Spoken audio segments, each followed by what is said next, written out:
So hello and good evening, everybody, here at Exploratorium. Real people in a real space, that's really great to see. And welcome tonight's guest, Fred Frith.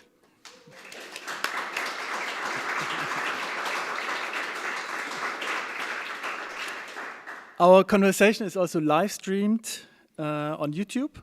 So also welcome everybody out there who's watching this, wherever you are. It's great that you're tuning in. Thank you. Actually, this is our first event since November with at least some live audience here. With this, we still have the distance rule, so it could be more people actually. And of course, we are very, very happy that this is possible again. Great to see faces and not only the camera again. And sorry for all the discomfort, which is still going on connected to the regulations and everything. My name is Mathias Maschat, and here at Exploratorium I'm responsible for what we call the Denkraum Improvisation, which translates something like department for reflecting on the subject of improvisation. I have a few different series running with different emphasis, and this tonight is in the course of my Portrait series, which presents people, scenes, initiatives, or historic constellations in music, all connected to improvisation, of course. I'm setting up talks since about a year now, and actually my first guest would have been Fred. And the date set for this was exactly today, 1 year ago. This is where I would like to tell a short personal story, if I may. But at the same time, it can also be generalized, I guess. So there was the plan with the Quartet, which is now playing tomorrow. With singer Clara Weil, cellist Anil Eraslan, and drummer Tom Malmendier. I don't know if you have tickets. If not, you can also watch it on live stream. And so there was the opportunity to also ask Fred for a talk, and I'm very happy that he agreed on my request, as I'm still now. And having Fred here as my first guest, to me seemed highly symbolic personally, since it was the discovery of his music and the music of his friends and colleagues presented in the Step Across the Border movie that had totally drawn me into this kind of music that I'm working in today and which I'm curating and which I'm reflecting on and so on. I was about 18 and already into the music of John Cage and Sun Ra, free jazz and Fluxus and so on. And then I was at a friend's house. We were walking around in the forest, and then we came back, and the television was running, Arte program, and there was this incredible movie going on. And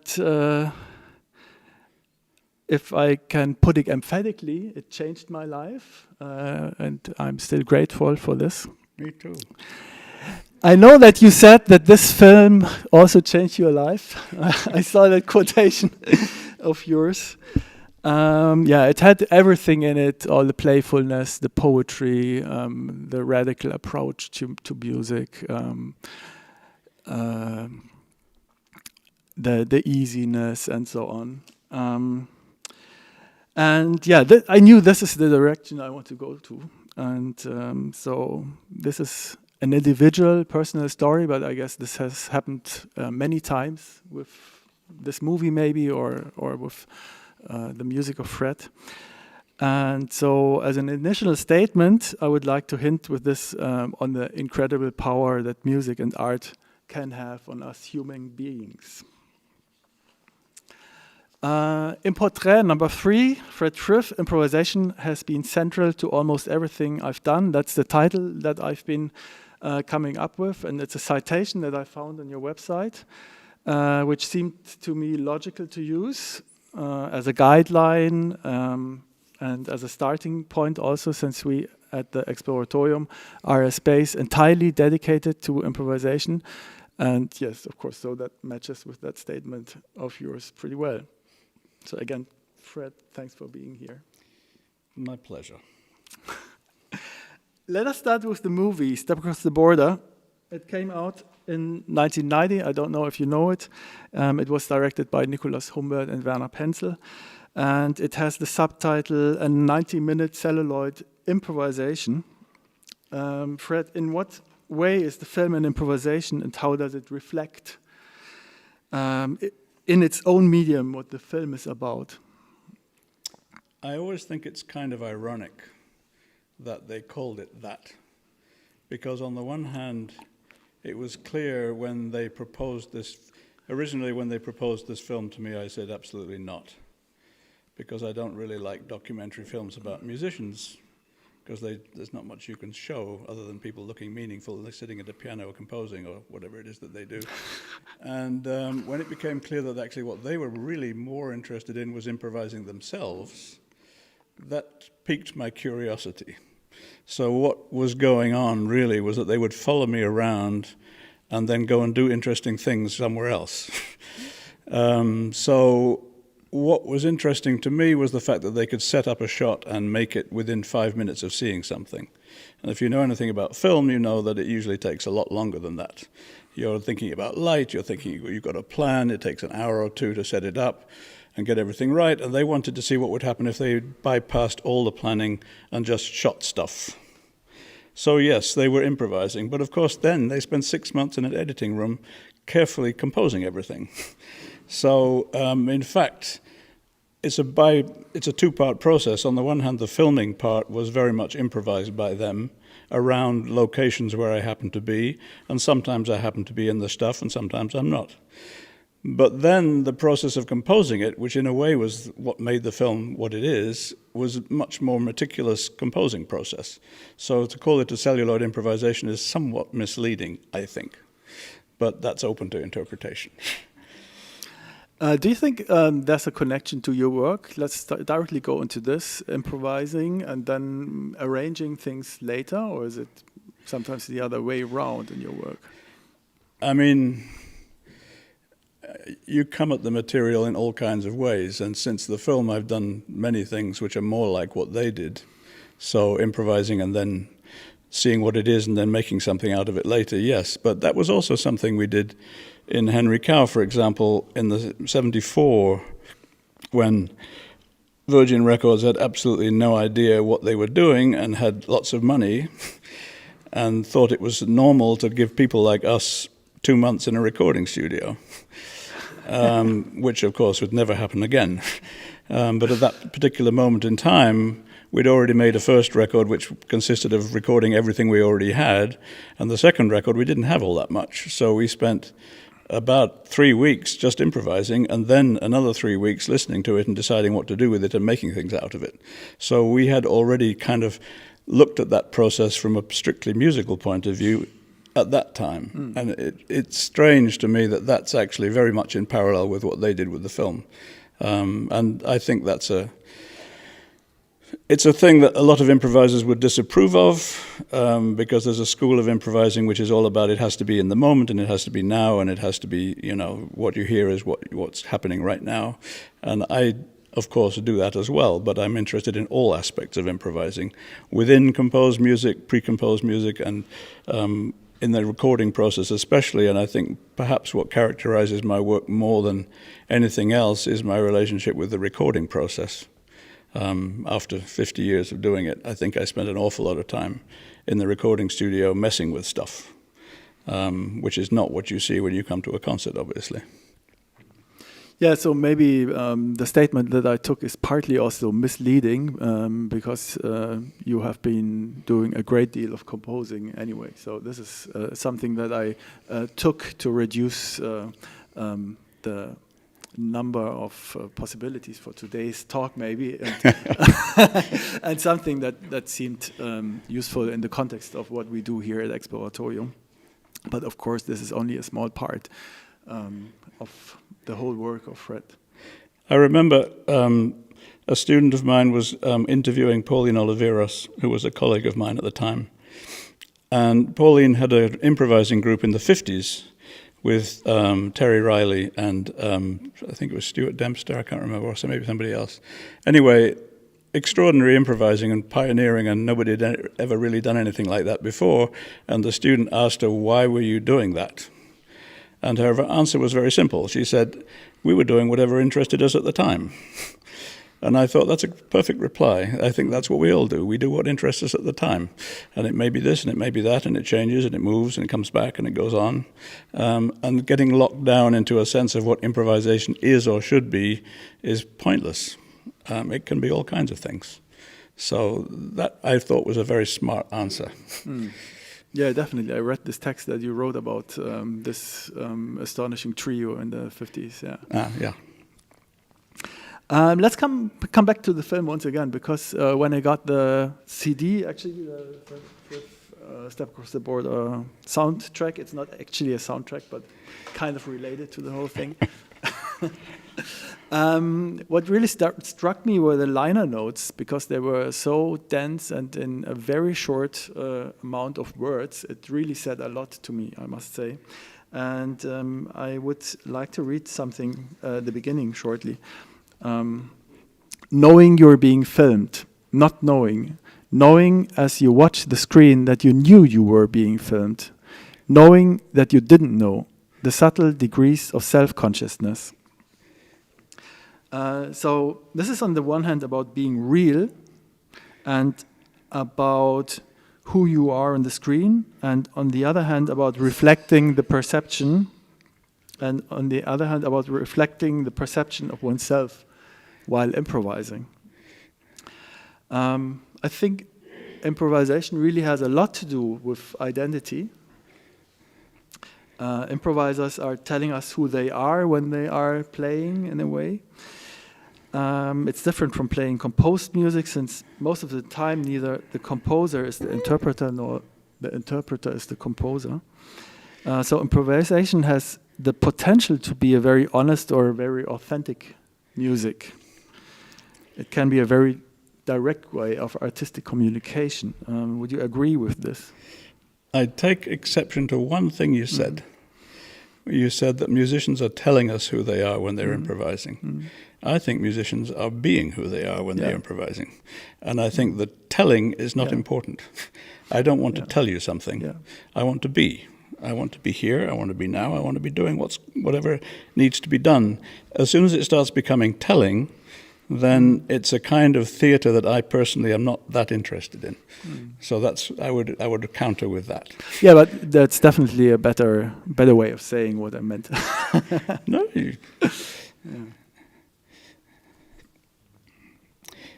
I mean, there are many spin-off conversations one can have about what improvising is and what people are doing when they're doing it. Maybe I would be interested to ask you what you think. Do you think that improvisation is a genre of music? Are you asking me? Yes. I don't know if people are interested in my opinion, actually. Well, you're there. You might as well answer it. We can talk about it. You had this citation of David Toop, who said there's only hybrids of hybrids and so on. And so actually we are maybe in a process where all the different styles that used to be there kind of are... I mean, there's this maybe a bit bad term, crossover, but they are meeting in a way, and they can meet in a very positive way. It can also not work, definitely. I think that, yes, it is partly a genre, but of course we have always a problem with these kinds of terms. They are never fulfilling what we want them to be, in a way, because as long as you don't know what it is and what you are talking about, the term doesn't say anything. And we always have problems with giving a name to something which is a very diverse and complex practice of very many different individuals, I would say. Yeah, I guess the reason I was asking is because if you call something a genre, it implies that there are ways to do it which are recognized. So, for example, if we say that jazz is a genre, then eventually you arrive at a point where there's a right way to do it and a wrong way to do it. And similarly, if you say that about improvisation, then how do you teach it? And as somebody who taught improvisation for a long time, this was always a vexed question for me. because for me, if you're coming to study improvisation with me, I'm not gonna tell you what to do. In fact, I'm not going to tell you how to do anything. And in a way, I don't even want you to reflect my taste in what you do. I'm more interested in that you find your own authentic voice, which you were talking about, authenticity. And this seems to defy the sense of improvisation as being a recognizable set of parameters with a set of right ways to do it. There was another student of mine who did a workshop with a renowned, who will remain nameless for his own sake, improviser in London. And at a certain point in a large group improvising, she played an A major chord. And he stopped the group and said, "There's no place for A major in improvisation." And I'm thinking, so then that must mean that there are specific things that you're not allowed to do. And a lot of improvisation seems to obey constrictions about pulse, about melody, about conventional use of harmony, unless you're using it ironically. And that always struck me as being really bizarre. And I still feel that today, listening to some improvised music, that there's a certain kind of unwritten set of rules that you're not allowed to do certain kinds of things. And I wonder how you feel about that, since we're having a conversation. Yeah, I mean, I'm happy to also say my own opinion. I mean, of course, you're totally right. It's also a historic issue. I mean, that was with the Gruppo Improvisazione Nuova Consonanza, where John Mario Boyo, he set this set of, I mean, they had a catalog of restrictions, or of Verbote, how do you say? Restrictions. Restrictions. It was totally clear what was not possible in this kind of music. And that was basically what you just said. And I mean, I'm also working as a curator and organizer, so I'm inviting certain people to concerts who are proposing to me what they would like to play. Mm-hmm. And so you always arrive on a certain point that, of course, you know, well, this is great. This will definitely fit in this whole era of music and so on. And you also know which will not fit. So because you have a lot of listening experience and so on. Are you sure you know that? Actually, I mean, what can I say about this now? But I made the experience that at least the people I invited, I was very happy that I invited them. Of course, you are often inviting other people, not only for this reason, but simply because there are too many. You cannot simply invite everybody because there are so many people around playing this kind of. Should we call it like that? Should we call it this kind of music? Or dangerous, huh? Yeah, this kind of music. Yeah, but maybe I didn't fully answer your question because improvisation is, of course, also a method, an approach to music, and so there's. Let's say there's something which we call a very hybrid genre of improvised music, free improvisation, and so on. And this is what we are more or less doing here at Exploratorium, and which is happening in Berlin a lot. But obviously, it's a practice which is around all over the world in all kinds of music. So, of course, we cannot simply take the term and say, "Well, this is ours," because it's in all kinds of music present. It used to be present in European classical music, and it got lost and so on. So it's both, I would say. Do you disagree? Do you disagree? I mean, is there a genre of improvised music or not? Yeah. I think there are all kinds of questions that come up. I mean, I could counter that by saying, do you like all the music that's played here? If we reduce it to a question of personal taste, then you're inviting people to come and improvise. does that always guarantee that you're going to get something that you find personally satisfying or not? So this is about the question of quality or about personal taste? Both, because your personal taste is militating towards your idea of what quality is, right? Well, I mean, it touches each other, I would say. But I mean, you brought this example of teaching improvisation, and you said that your own opinion is maybe not so important for the students. You don't want them to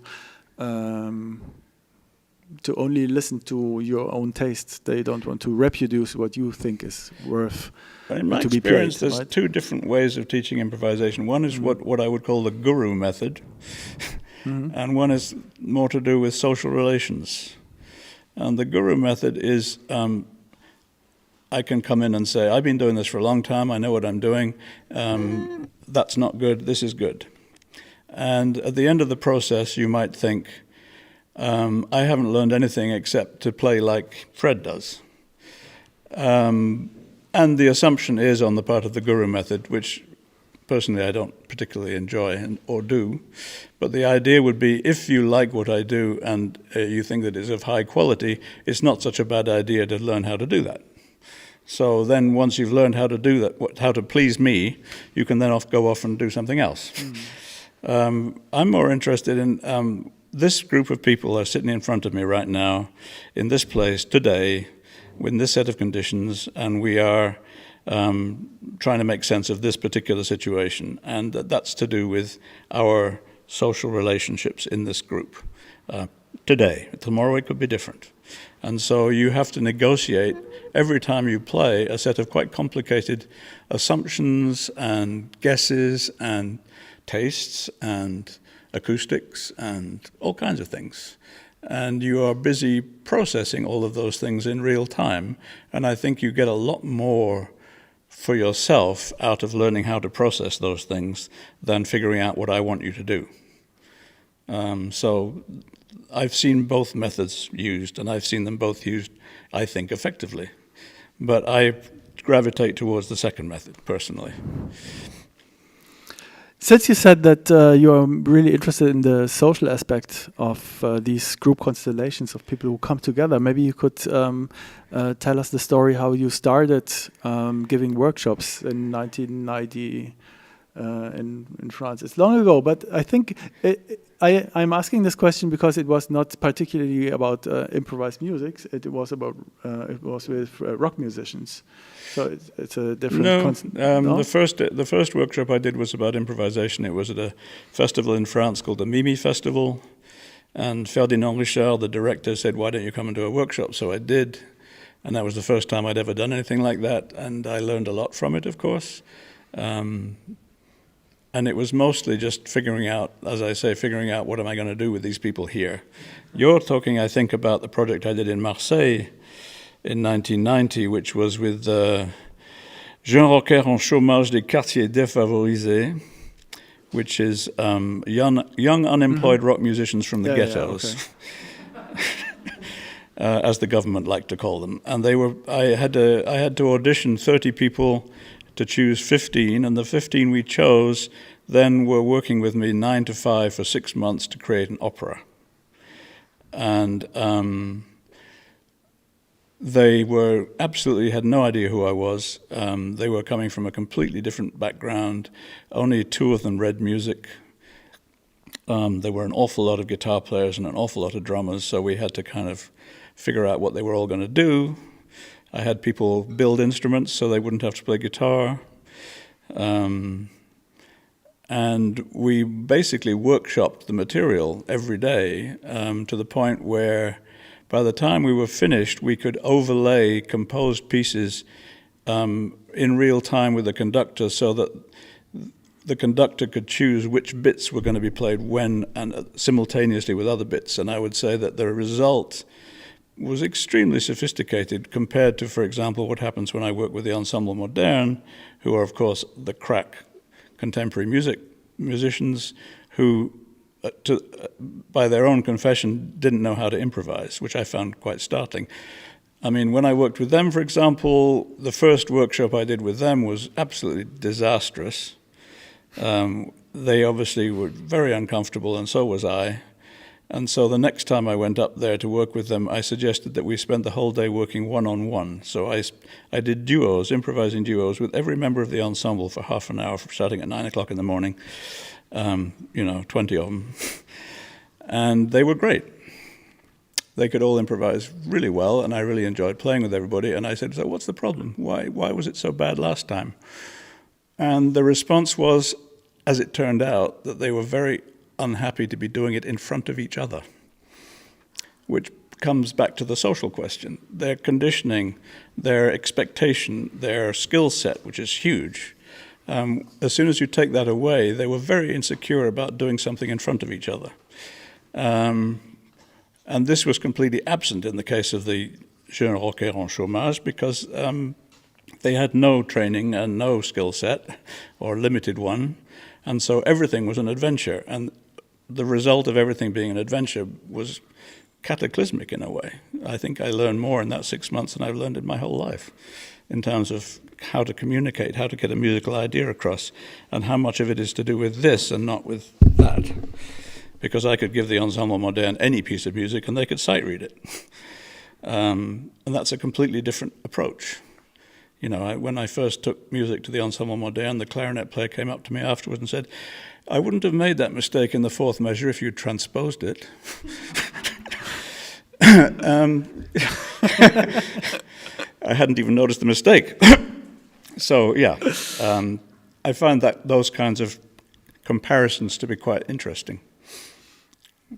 And learning how to work with classical musicians has been easily as the most difficult thing I've had to do in the last 30 years. And I think I'm much better at it now than I was then.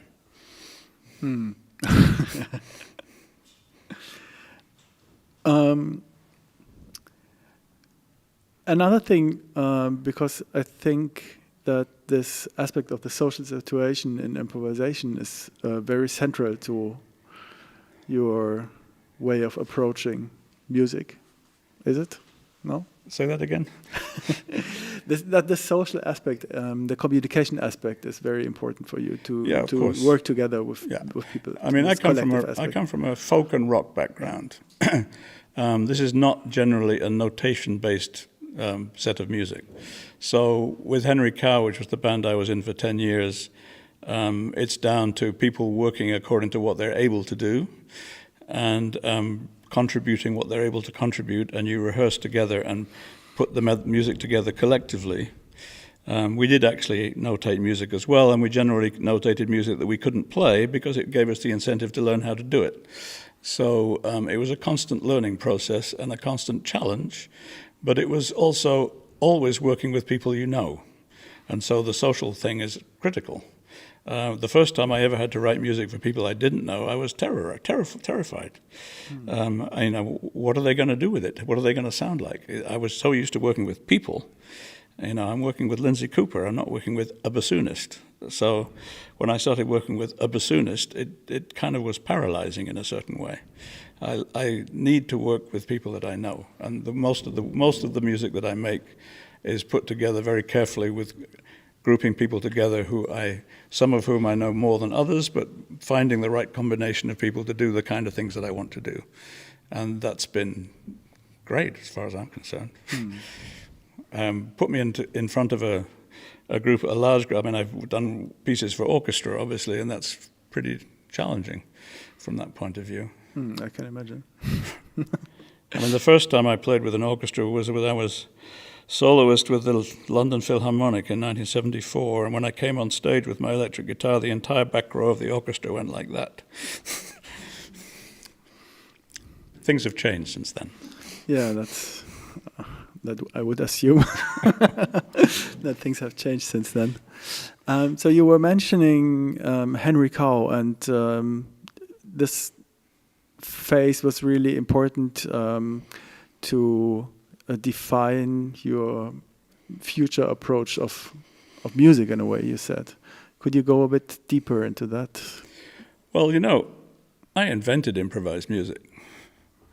I say that as a joke, incidentally. But it was true, in a way, in as much as the first time I ever did improvising, I'd met Tim Hodgkinson, who became my partner in Henry Cow, at a blues club, and somebody invited us to make music for a dance performance, and we'd never played together before, and I took my violin and he had a saxophone, and we were told that the theme was Hiroshima. And we had nothing prepared, so we improvised for half an hour to the dancer.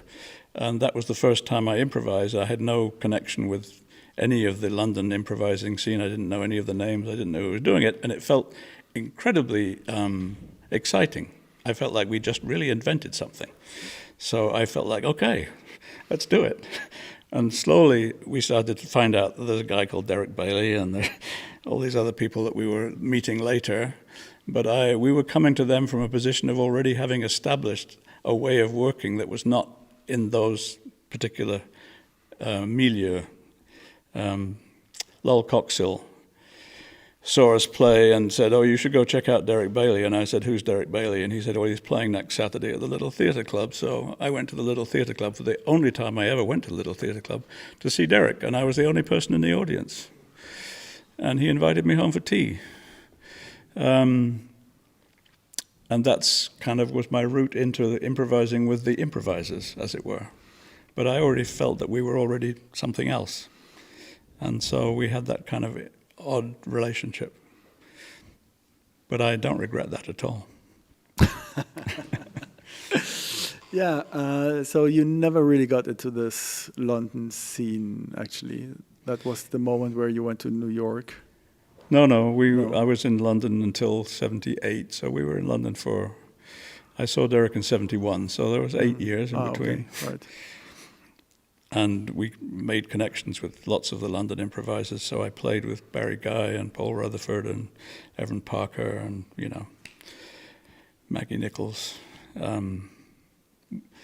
We were not separated, but we also had our own separate identity. And for many of the improvisers in the London Musicians Collective, originally Evan Parker came to me because Henry Cow was by this time doing quite well, and he said, would I put my name to a petition that was going to the British Arts Council to begin the London Musicians Collective? My name would be very useful, he thought. And then he said, as an addendum, of course, he wouldn't be expected to play there or anything. Which I have been teasing him about ever since. Okay. But it gives you an indication of how separate, in a way, we were, because we were a rock band. And the younger generation of improvisers always had a very suspicious relationship with us because of that. And I think, it was an uncomfortable relationship, I would have to say, a lot of the time. It was only after going to New York that I felt like I'd found a milieu where I felt comfortable with improvisers, because everybody came from somewhere else. When I arrived in New York, I don't think I knew any New Yorkers apart from John Zorn. Everybody had arrived from somewhere. So we were all outsiders together.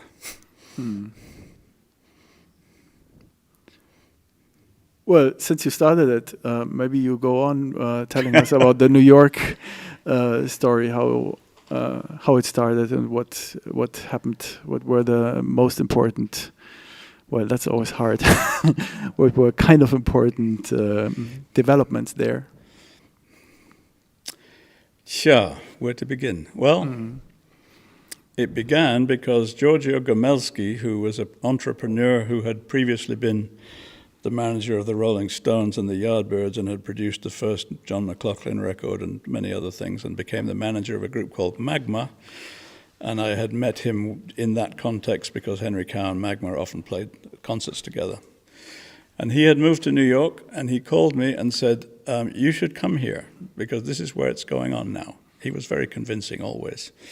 And he said, I'll send you a ticket. And he did. And I had just broken up with Henry. Henry Cow had broken up, and I was at a loose end. I had no idea what I was going to do next, and I had a ticket to go to New York. And I thought, why would I not go? So I went. And there was an event called the Zoo Manifestival, which was an attempt to bring together European and American avant-garde rock mostly, artists. And the first day I arrived, I heard a group in the basement of Giorgio's house rehearsing a piece that I'd written for Art Bears, a piece which was in 15/8, which they were playing in 4/4, which I found already very interesting and also flattering. And I immediately met a whole group of people who were obviously getting on with stuff and who were very open to my joining in. And I felt encouraged and emboldened, and after 3 days I thought, I need to move here. This is where I need to be. So I did. And most of the people who I met in the first few months of being in New York are people I've been working with ever since. So it obviously had some importance, personally. When we take this statement, improvisation has been central to almost everything I've done in my life. So this obviously doesn't only apply to music, but also what's been going on. Is it true that that you also would say that these kind of accidents and circumstances and how you reacted on them, would you consider them to be acting in a way of improvisation, or? It's an interesting question. I think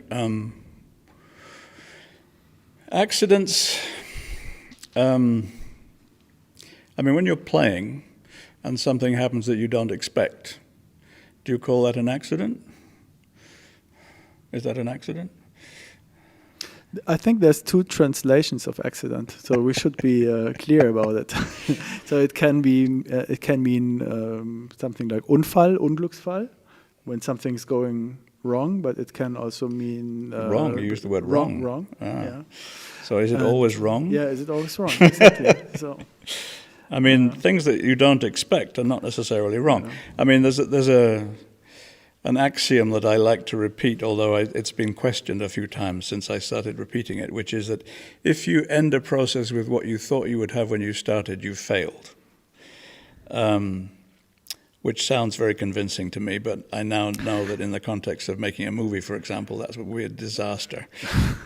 Because it's like, I was working with the director Sally Potter, and I ran that by her, and she said, okay, so we're in the middle of a shoot, and the light comes in a different way, and we suddenly see this whole new possibility that wasn't there before, and I communicate it to the 100 people on the crew, and we change everything and move everything, and I tell the actors, and we do everything, and then we shoot it, and it's great, and we love it.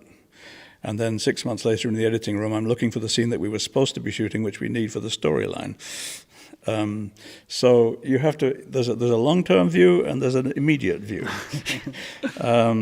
But I think from an immediate view point of view, if I'm improvising or involved in any creative process, things happen all the time that you didn't expect. And I think you need to be open to those things. You have to see what they do to inform your process, how they can change your process positively. You don't always have to accept them, but if you end up not having accepted any of them, then you better have a very, very good plan from the beginning. Otherwise, you're gonna lose something. Because the plan at the beginning is never as good as you think it is. And it's only the process that illuminates the plan and turns it into something great. And I think that's an important philosophy for me. And unexpected things are usually, they happen in improvising constantly. I don't know what they're going to do. I don't know what Anil and Clara are going to do tomorrow. I'm going to be dealing with it all the time, just like they're going to be dealing with me. And so we're constantly negotiating what we don't expect. Very much like playing football, actually. You're basically playing football and you have an idea where you think the ball's going to go, and it always gets diverted because somebody else had a different idea, and then you have to adjust your point of view to what their point of view was, and it's constant improvisation all the time. The difference being that they're trying to shoot a goal and we're trying to just, communicate and make music, which is a very different kind of a goal. But nevertheless, this idea that you're always in the process of being diverted from your plan, if you had a plan. And I learned early on that having a plan was probably the least useful idea when it comes to improvising. I had to learn how to empty myself of planning And I remember when I first started improvising solo, I would always have a plan. And I would think, I'm going to start with this, because, hey, that's a good start. And I'm going to end with that, because that sounds really good. And these other things that I like to do, I'm going to make sure I do those as well, you know. So, yeah, this is going to be impressive. And so you go through your plan, and when you get to the end of the concert, nothing's happened. It's just a flat series of nothingness. And when you get rid of all of that and you have no idea what you're going to do, that's when things start getting interesting. So that was a learning curve for me. At the beginning, you want to impress people. At least I did. In the liner notes there, it says improvisation is accepting your luck. So accepting your luck? Accepting your luck, which I thought was a... Who said that? You wrote that. Accepting your luck. Yeah. And I thought it's funny because it's the combination of you're lucky and you have to accept being lucky. So, what happens if you're unlucky? Pardon? I mean, I would answer the person who said that. You can answer to yourself. Yeah, but I mean, your luck can be good luck or bad luck. Do we accept both, or do you try to change things? Of course you try to change things. I mean, it's like the thing about thinking. Does improvisation involve thought? I've had a lot of conversations about this. The idea that if you're thinking, then you can't really be improvising because your mental process is getting in the way somehow. And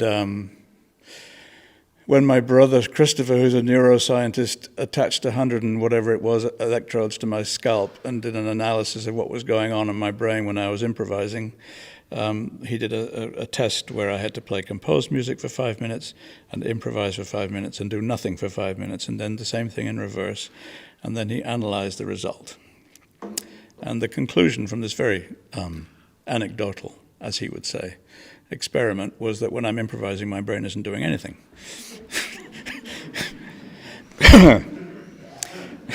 It shuts down because the analytical part of your brain isn't used when you're improvising. Nevertheless, I think that when you're improvising a concert with other people, there are different kinds of a relationship with density, for example. So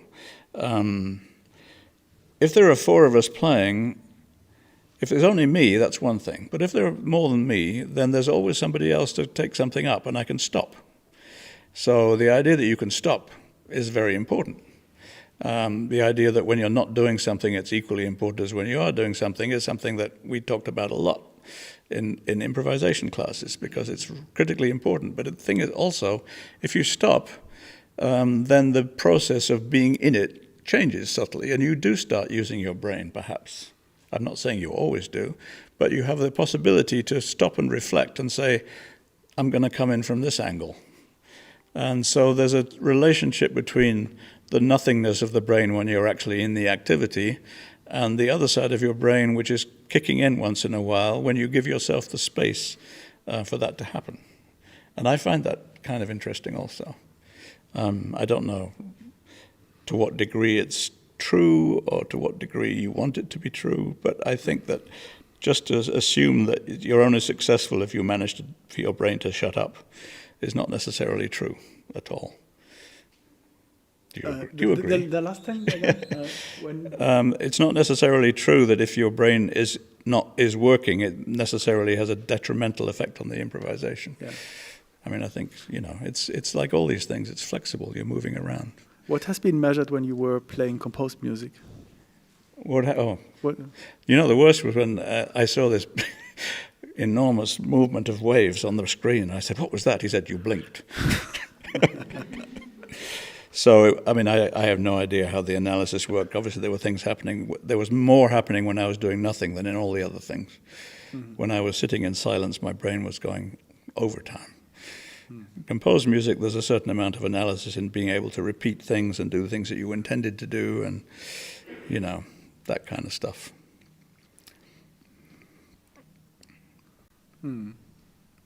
So it's about this process of emptying yourself and playing from there.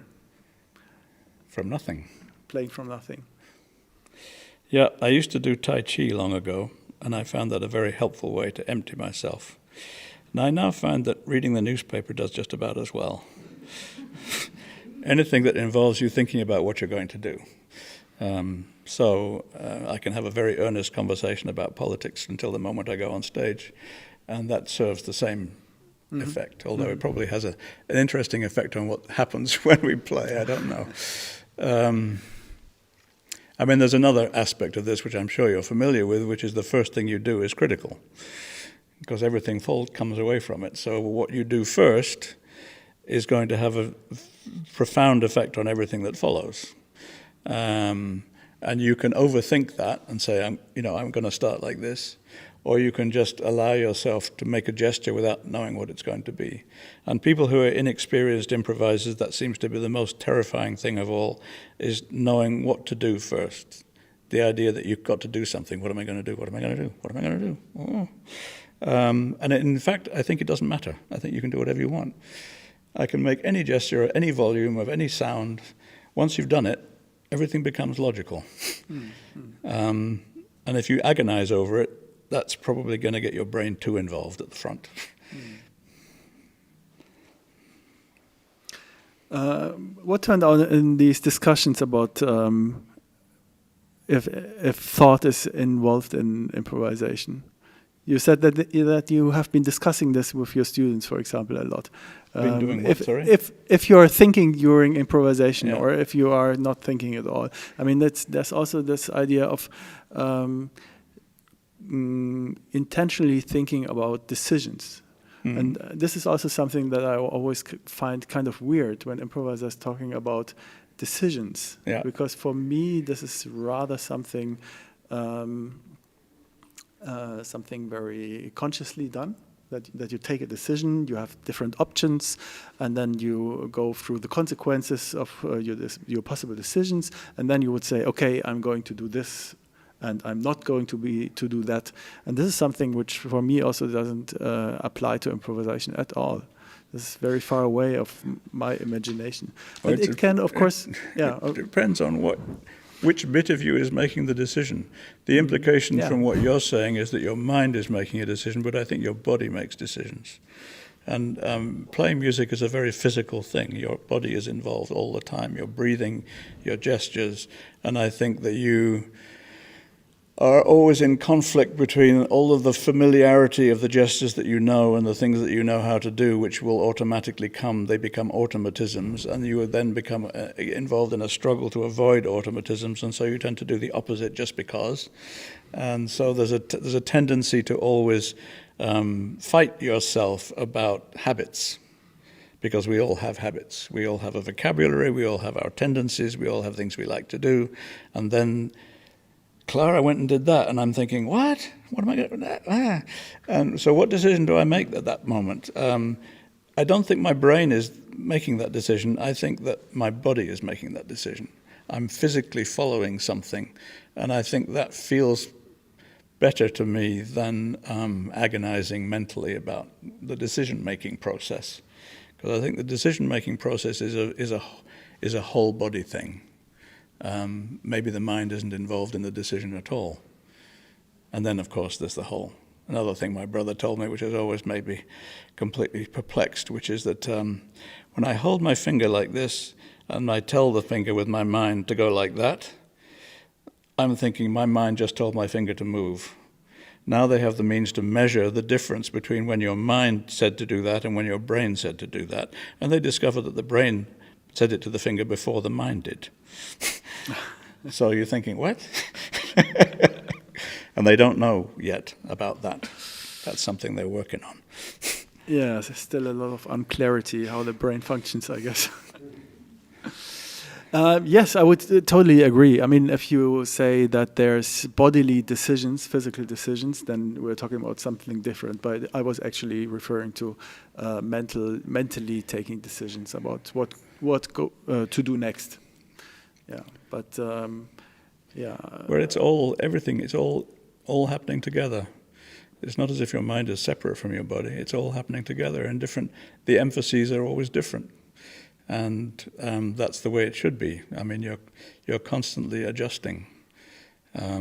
Every second of the time, you're adjusting on some level. And if you're not, you're probably not listening. And that's a whole other level of problem.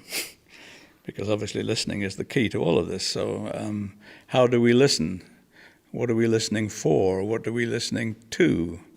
Are we always listening to everything? I mean, if you've improvised, you know that improvising by yourself is a whole different ball game. And improvising with one other person is a conversation, and that's usually very straightforward and productive. And improvising with a trio is kind of fascinating because there's always an outsider, and the outsider is always changing. So there's a kind of a 2 against 1 kind of a feeling, which is very fluid. But after 3, it's a lottery. I mean, I think improvising with more than 5 people is you can't be listening to everything all the time. It's just not possible. And so when I do workshops for large-scale improvising, it's precisely to illustrate all the things that are not possible because I think if you can improvise well in a group of 15 people, you can improvise well with anybody. And you discover pretty early on that improvising successfully with 15 people means that you're probably not doing very much.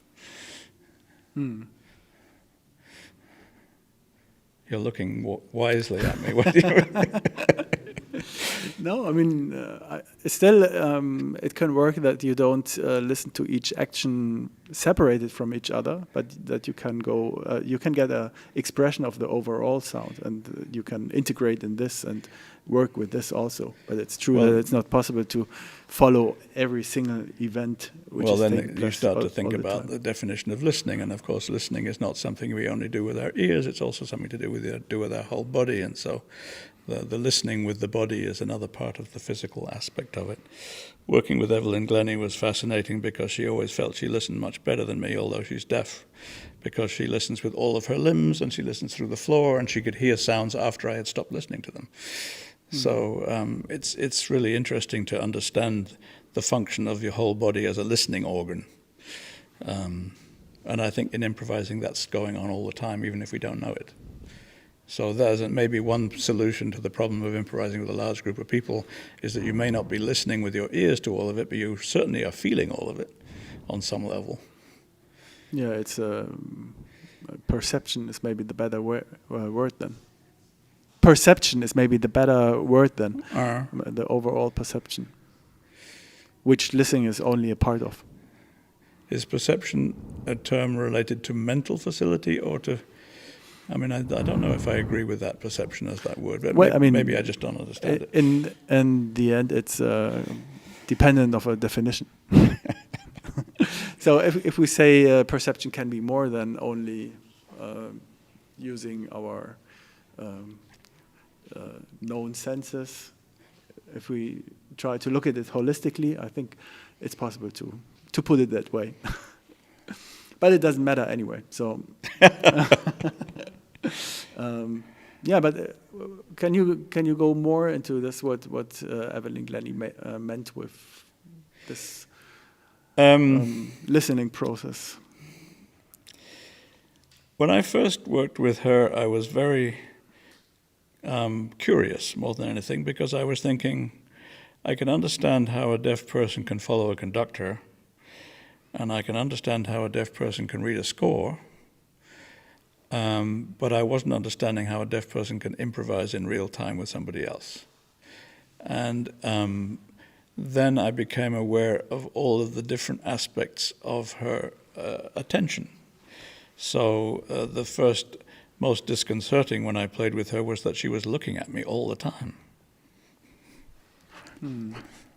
And that's also a perception. The use of the eyes when you don't have ear capacity means that you can at least see what gestures I'm making and make an assumption about what's coming out. And then there's the sound coming through the floor and everything else. So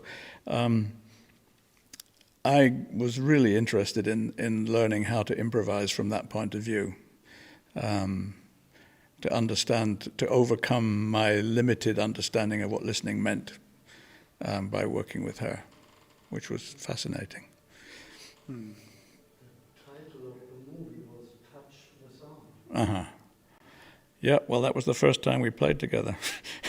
For that movie, we were actually meeting and playing on that movie, and you know, the most famous scene in the film is where I'm setting up a guitar way high up in a factory, and she's at the other end of the room playing a piece of hers on the marimba, and I just started to play with it right then. That was the first time I'd ever heard it.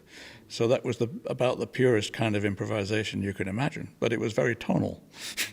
And I have no idea to this day what she could get from what I was doing, because I was so far away from her. But she always wanted to play it. Whenever we played a concert, she always wanted to play that one.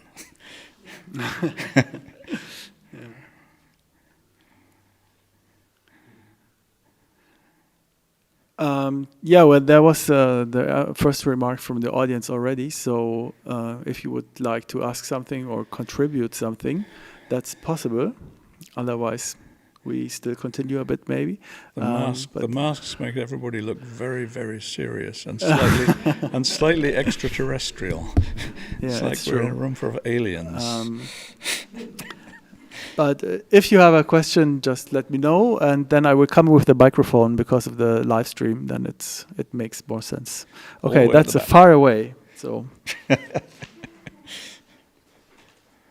we take a bit of time. Talk amongst yourselves. Oh, it's good.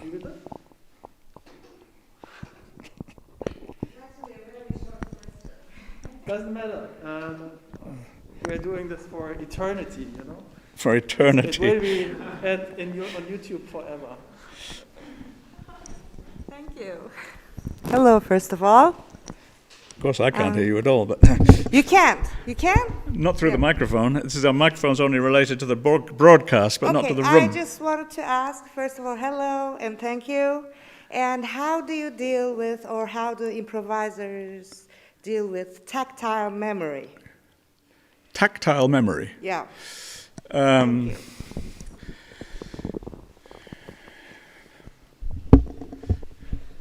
I assume constantly. I think that when you play an instrument, I think it's maybe I'd like to talk to a singer about this, because I think that would take a slightly different relationship with the word tactile, but maybe not. But obviously touch is critical, and there's a sense in which the word memory, when it applied to tactile, in a sense you're talking about technique. So you learn how to do something, you learn how it feels, you learn the feeling of the finger, for me, on the fret, and the feeling of how hard to hit the string and where to hit it and those kinds of things. And that becomes a resource. And so you know that that will happen when you do that. And so that becomes a possibility that you can introduce into any conversation. And it's being modified because something happens that you didn't expect, and so then you have to modify your idea of what you were doing. But I think that the interplay between understanding what to do in the moment and understanding your relationship with your instrument, which is a long-term relationship of a great deal of depth, is all about tactile memory. It's about, recalling the way you do something and bending it to a particular context, I suppose you would say. Does that make sense? More questions right now? No, that was okay. I'll be coming.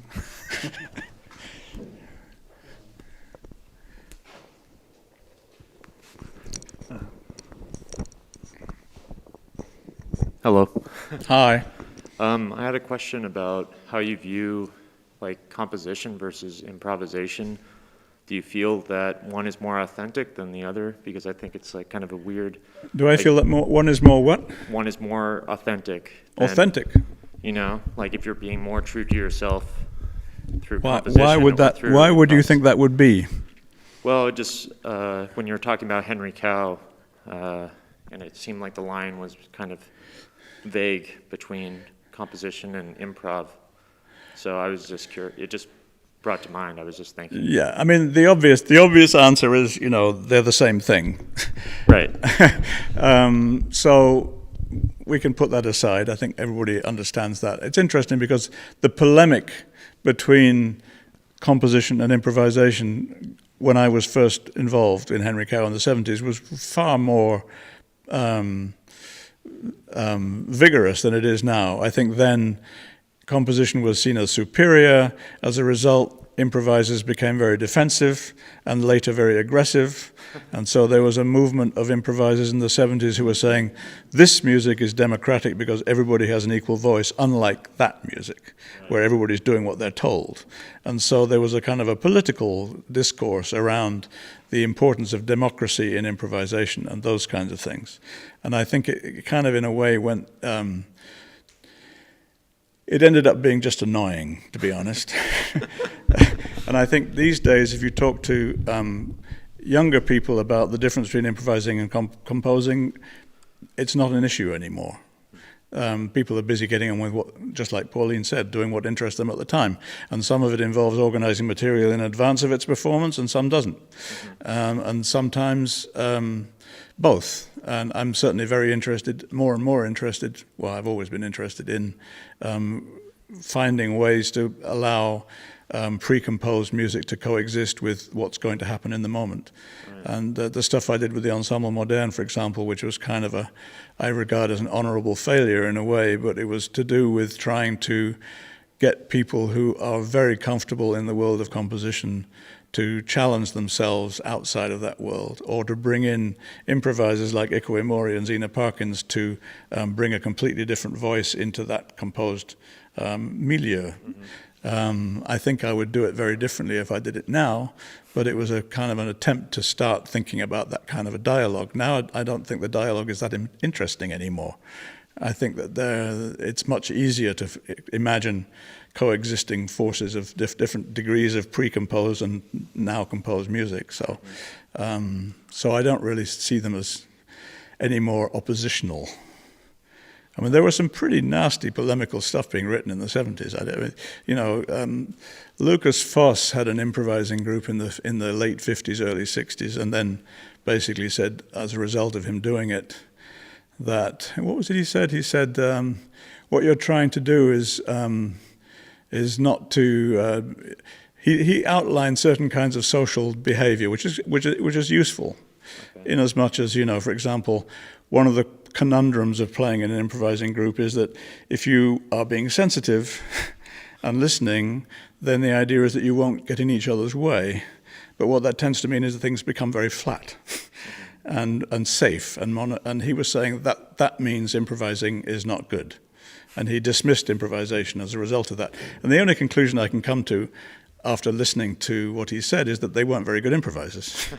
Because obviously it's a basic function of improvising is when somebody is allowed to come forward and go back, and what kind of depths you have in a group, allowing different surfaces to emerge, rather than it always being, Like I mean, the classic inexperienced improviser's shape of a composition goes something like this.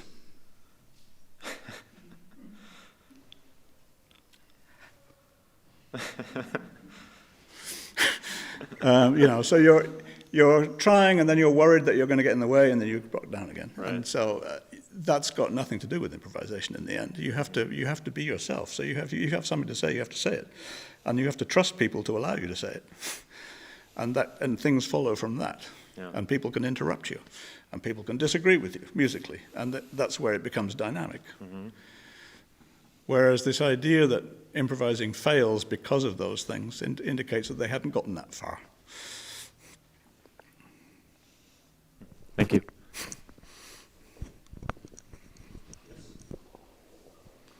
Hier war, glaube ich, auch schon, ja? Yeah, because you mentioned the dancers before. The which? The dancers. Oh, yeah. For a dance piece. Did you ever work with movement improvisers, dancer improvisers? Yes. Yeah. And could you just speak about your experience about that a bit? I've been working with dance since the 60s in various different manifestations. Henry Cow did a lot of work in its early days with the Cambridge Experimental Dance Company when we were students. And then I did a lot of improvising with dancers in New York, and eventually started composing for dancers, notably François Verret in Paris and Amanda Miller in Freiburg. And I did, I think, about 10 different pieces with Amanda, but they were mostly composed. But the improvising with dancers, which I've done a lot of, I find extremely problematic. And one of the reasons is that I think it's very difficult to avoid reactivity. And I've noticed that certainly at the early stages of working together with dancers, there's a tendency for you to make a sound and the dancer to react to it, or for the dancer to move and to me to react to it. And both of them end up being really banal, considered in the long term. It feels very shallow. And so you end up in the kind of Cage Cunningham thing where you ignore each other. And then people say, oh, you must have been rehearsing for months. Because what happens when you're not watching is that something much more interesting emerges from the combination of movement and sound. But I also find that rather dissatisfying. Because it's in a way, it's the obvious solution, and I would like to think that there were other solutions. But I personally have not found them. Maybe you have, I don't know. If you have, please let me know. I was part of a project in Denmark. There was a group of dancers and improvisers who were doing a several months long project to try to bring together approaches to improvising in both dance and music. And that was for me the most successful, from my point of view, that I've done. Was I started using techniques that I'd used for musicians and trying to find analogs for dancers. So if I'm asking musicians to stop playing, what's the equivalent for dancers? Is it a freeze movement? Is it just a not move? Just finding what analog they would be that would make sense for certain kinds of musical gestures that would make sense as movement gestures. And I felt like we got quite far with that, but it collapsed before we finished, so I never had a chance to take it any further.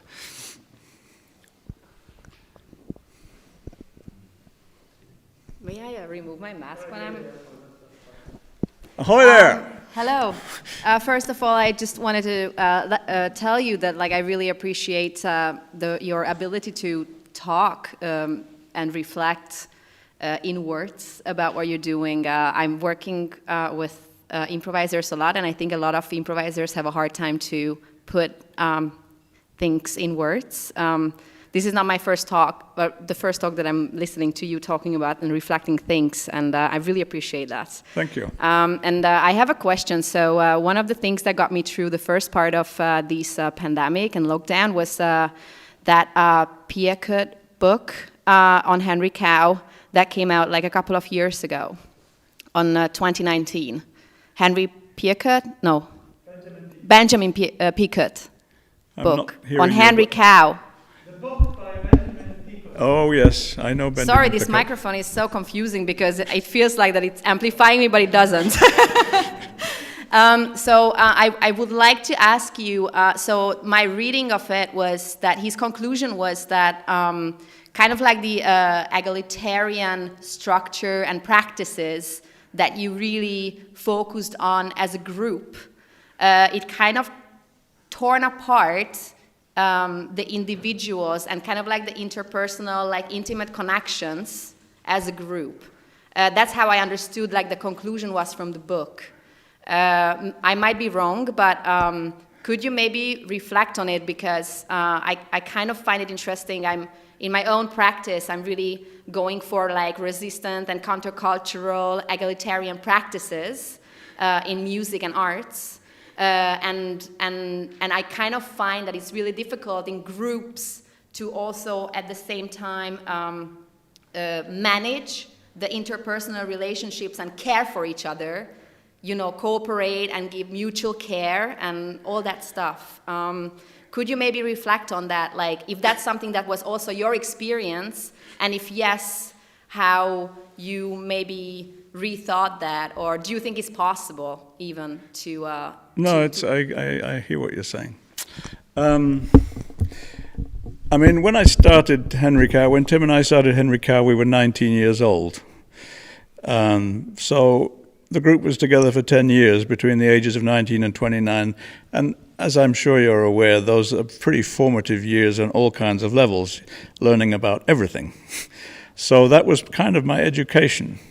And it was extremely enriching and also extremely frustrating and extremely difficult and extremely ecstatic. It changed all the time.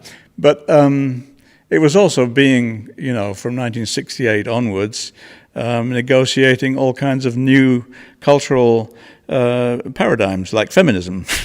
And we were struggling a lot with different approaches to politics, both cultural politics, sexual politics, big P politics.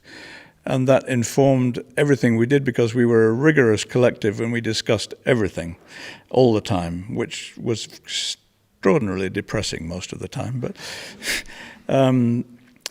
and probably put me off collectives in a certain way forever because I felt like in the end the last person talking was the one who got to do what they wanted to do.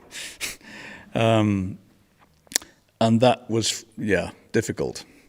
And so one thing I took away from that experience was that if you want me to work on your whatever it is you do, I will give you 100% of my attention and work very hard to try to give you what you want. And if you work for me, I expect the same from you. And I prefer working in that way so that it's clear whose project it is and what's going on, and you can be informed by what the other people are introducing, and you can change what you're doing as a result of it, and it can still have aspects of collectivism which are positive, but it will not get bogged down by what tended to happen in Henry Cow, which was that before we even had a chance to investigate what an idea really was, it would already be discussed into a watered-down version of itself, because everybody had an idea about what could happen. So I would have preferred, if Tim had written this piece, that we played the piece that he had written and then talked about what we could do to improve it, rather than already be trying to improve it before we even knew what it was. And I think we tended to do that. I think we tended to be so involved in the process of the critique and the modus operandi that we didn't allow ideas to stand up for themselves. And I think in the end that was difficult. Yeah, for sure. And now I feel a lot more comfortable working in large groups of people where it's clear, more or less, whose project it is and what it is we're trying to do. And it doesn't have to be a one-person project. It can be a collaborative project. But it's a question of how you approach ideas, I think. It's a question of what happens to the idea first. And my tendency is, let's try it. With everything, let's try it, let's see, and then talk about it. That seems to work better for me. I mean, it's a very big conversation we could have, but probably that's as far as I'm going to go right now. Maybe I can also ask a question again. I'm coming to you. I was just waiting if there's more.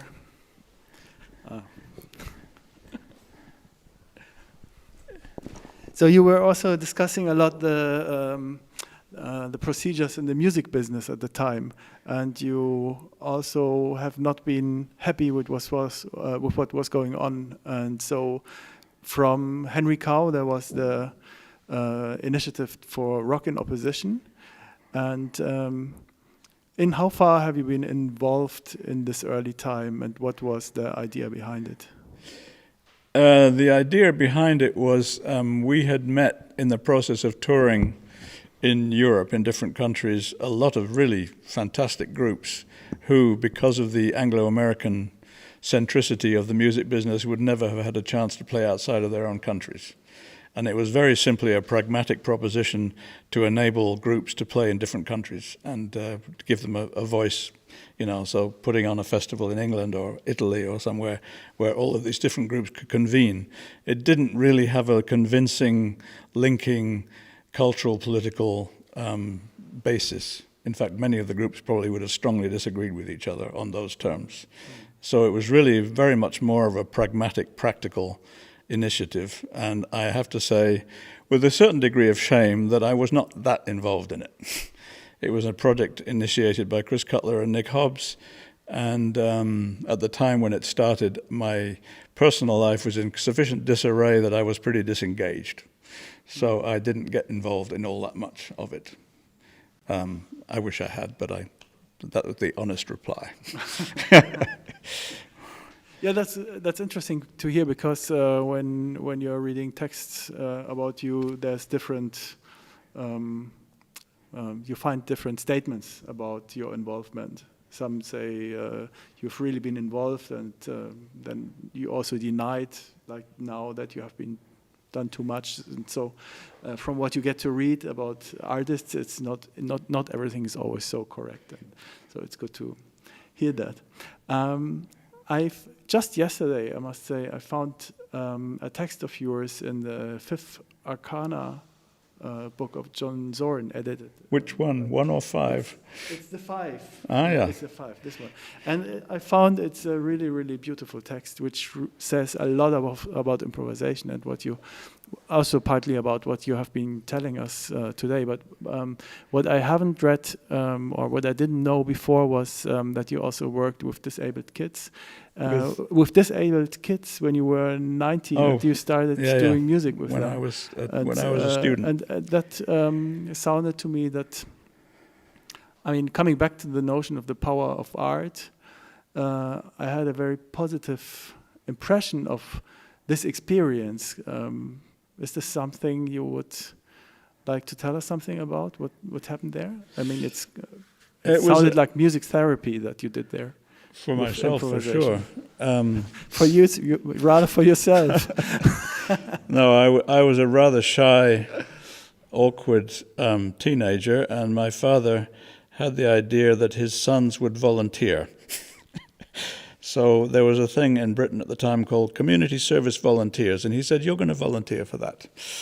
So we had no choice in the matter. We were volunteered, and what the organization did was that it would assign you to something, and you would then go and do it, and you would get paid for it, and you would give most of what you earned back to the organization to fund other projects, and you would have enough money for pocket money, basically. And I was assigned to work in what was called a mental hospital in the south of England, where I had to live in. And I worked from 7 a.m. till 8 p.m. 4 days a week. And the other 3 days I played the guitar, basically. I was in the middle of nowhere, had no friends. And the process of working with kids who were mostly kids, there were also adults. The first week I was there, I was put in charge of a ward full of adults, and all the actual nurses left, leaving me in charge of them all, mainly making sure I gave them the right drugs. It was a very depressing experience, I can tell you. And I got assigned to the children's ward, which was all severely disabled, mentally and physically, kids, the vast majority of whom had been abandoned by their families. They didn't even get visits. They didn't get family visits at all. They were just sent there and lived the rest of their lives there, basically. And by the time I'd done it a couple of times, there were a group of us, and we instituted some kind of music therapy program. We had no idea what we were doing, but we thought it would be fun for them. And it was quite successful. And I still remember Jimi Hendrix coming onto the TV for the first time on Top of the Pops, and he was the first person on Top of the Pops who hadn't mimed. He refused to mime. So he actually was playing live, which had never been heard on Top of the Pops before, because usually on Top of the Pops you pretend. And it was absolutely riveting, and all of the kids in the ward rushed to the TV and were totally fascinated, and all of the nurses left. This was a life-changing experience, obviously. And the degree of my own privilege was, of course, brought into stark relief, which is an important thing to happen when you're 17, probably. And the idea of trying to make their lives better, and meeting a couple of nurses there who were extraordinary human beings, who were my teachers, basically. Especially in making sure that we treated the kids with the respect that they deserved, rather than just not doing certain things like, how much butter are you putting on that bread? Would you eat that piece of bread? Put some butter on it properly. You know, just stupid little things like that, but understanding to really care about details. And so that was a very big life-changing experience. And it had this sound aspect to it because we were working with sound with the kids and they were very responsive to it. So yeah, that was a huge, that was pre-Henry Cow days, but it was a huge thing for me. One of many life-changing experiences, along with the Rocker en Chômage.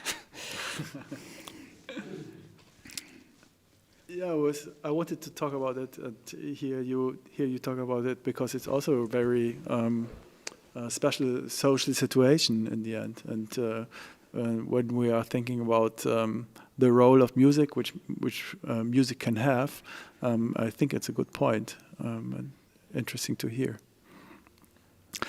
Are there more remarks or questions from you? They've had enough.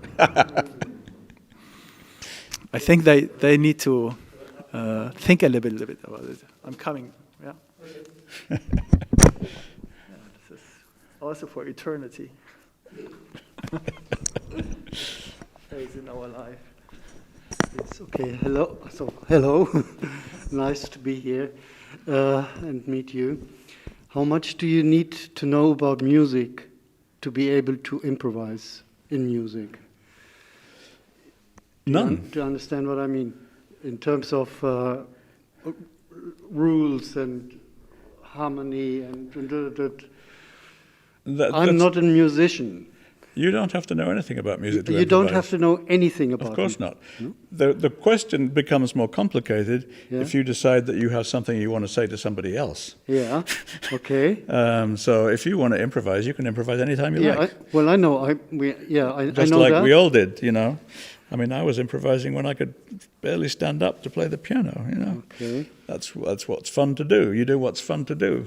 And it doesn't matter what it sounds like. You're basically teaching yourself something every time you do it. Yeah. And anybody can improvise, of course. Then it becomes more a question of, can I do it again? Can I do it with other people? Is it something that somebody else would like to listen to? Is that important to you? I mean, all of those kinds of questions. They're not necessarily important. It really depends. And maybe those are the questions that come much later anyway. You know, at the beginning, improvising should be fun, and you should be exploring and trying stuff out. And you don't need to be a musician to do that. Okay. Good, thank you.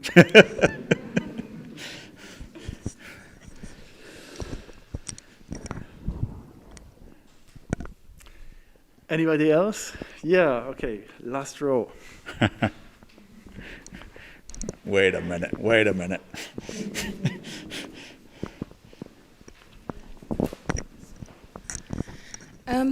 So my question is, I know you've worked with some, I suppose you could say, experimental singers.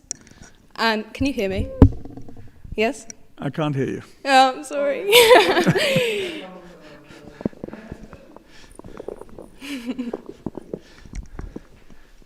I know you've worked with some experimental singers, I suppose you could say. Yes. And I was wondering if there was anything in particular that you learned from this experience with working with singers, as opposed to someone who works with another sort of instrument, that you applied elsewhere or gave you some sort of insight into other improvisational techniques?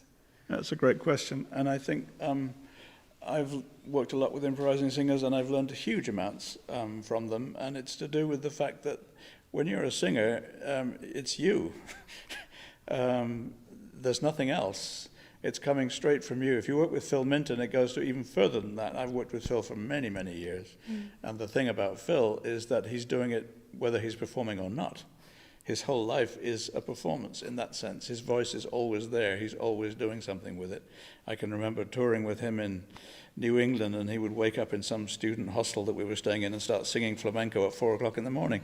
I mean, it never stops. And that's both exasperating and inspiring, obviously. But the fact that it's you, that there's nothing else, it encouraged me from the beginning, and I first worked with Phil during Henry Cow years, so it started very early. is the idea that also came to me when I was working with blues singers, that the instrument is essentially a voice. And so you understand your instrument as a voice, as an extension of your voice, and it becomes, therefore, physically a part of your body. And I think singers have helped me to establish that for myself in a very positive way. And my approach to technique is probably therefore a bit failed. You know, I don't have much technique when it comes down to it, but I think that I can make the guitar my voice, and that's much more important to me. Mm. Does that answer your question? Yeah, it does. Excellent, thank you.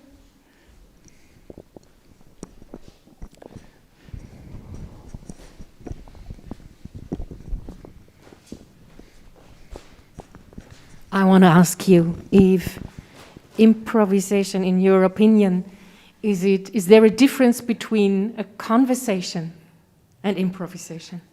Or is it the same? It's about listening to each other? I think improvisation can be a conversation. And maybe it always is in a certain sense if there's more than one of you. Even when there's just one of you, it can be a conversation. I mean, if I'm playing solo, I think of it as a dialogue on some level between us, between the acoustics, between the thing that didn't mean to happen and happened, and what am I going to do now? You know, there are levels of communication outside of the thread of what you're doing, which are constantly informing that thread, and that can be seen as conversational. And I think that improvisation, especially with two people, is very conversational. But then again, there would be people who would probably disagree on the level that if you're thinking of it in purely narrative terms, then maybe you're cutting something out from the picture which should be allowed to be there, which is not necessarily about narrative. So there are kind of anti-narrative improvisers who would deny that this was important. I'm probably not one of them, but they exist. Yeah. And it's about sharing something, what it's really worth to share. Yeah, and it doesn't have to be agreement. I mean, I think I've had some very interesting conversations in which it was, well, the obvious example, talking of singers, and is I do a duo quite often with Shelley Hirsch, who's a wonderful improvising singer, and it often takes the form of an argument, I have to say. It almost, you know, there's something about the way we respond to each other which is very argumentative, but I enjoy that also.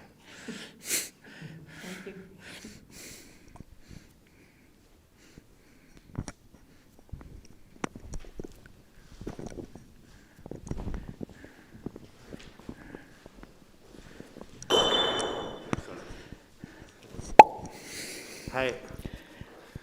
I'd like to know how you experienced these recent times and which impact it had for you on your practice. I'm not hearing. Sorry. Okay. Wait a minute. Too far away. Yeah. Too old. I'm just curious how these recent times with these lockdowns, the pandemic, etc., how it influenced your life as a musician, what thoughts, what impact it had for you. Because I was just very busy with it, and I have a lot of musician friends who were not able to travel anymore, who were not able to play any concerts anymore, what was very depressing for a lot of them.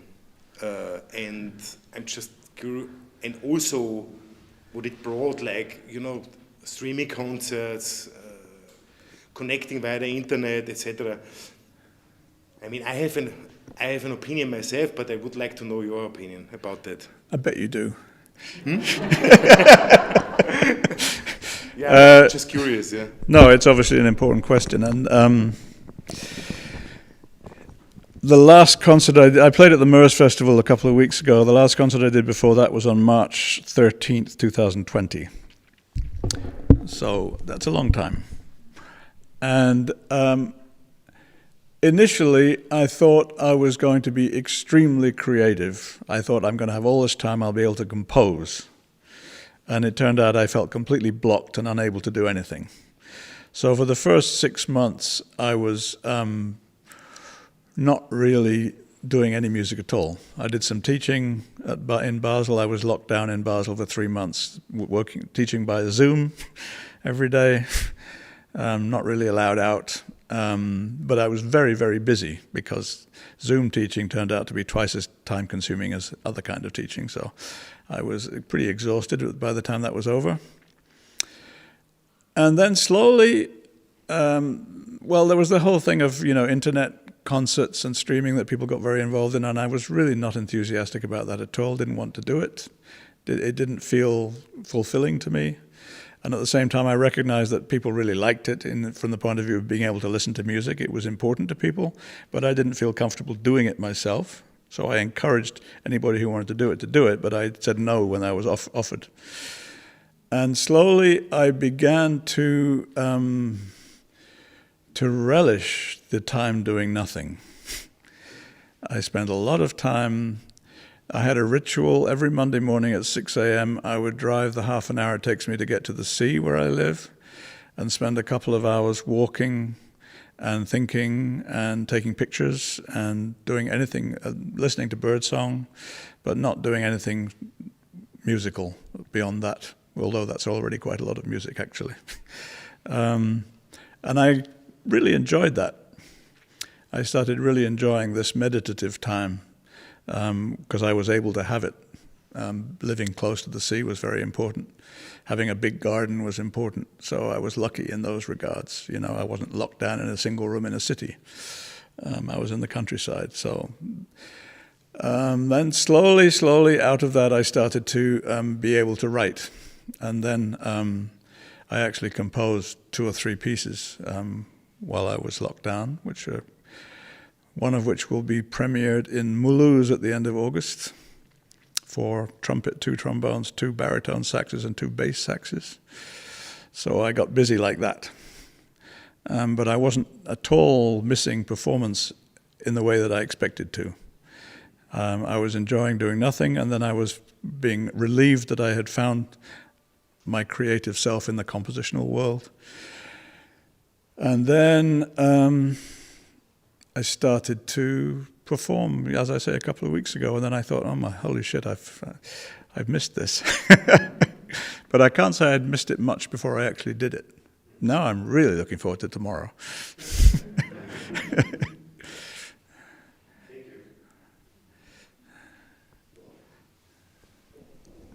More question, or has everything been asked already?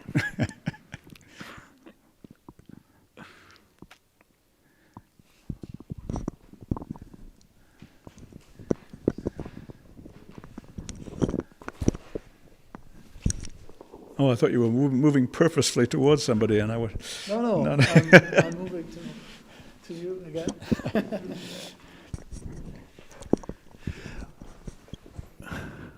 Well, maybe we'll put it like that. Yeah. Thank you very much, Fred, for coming. It was really, really interesting to talk to you. Thank you all for coming. Very rewarding having you here as a guest. Thank you also for your participation. So not only improvisation is a whole lot of a social aspect, but people who are coming and who are really interested in art and what you're doing and so on. That's really great. I don't know who can come tomorrow, who has a ticket. Maybe some of you. As I said, it will be live streamed also. And we really hope to have guest here, Fred here as a guest again at Exploratorium one day. Not too far away, maybe. Not too many lockdowns far away. This is the new program of Exploratorium. You can take it. It's from August till January. A lot of great concerts and also a few guests for me, talking workshops and so on. If you don't know, please have a look at the program. And yeah, that's it. Thanks a lot again. And goodbye, everybody.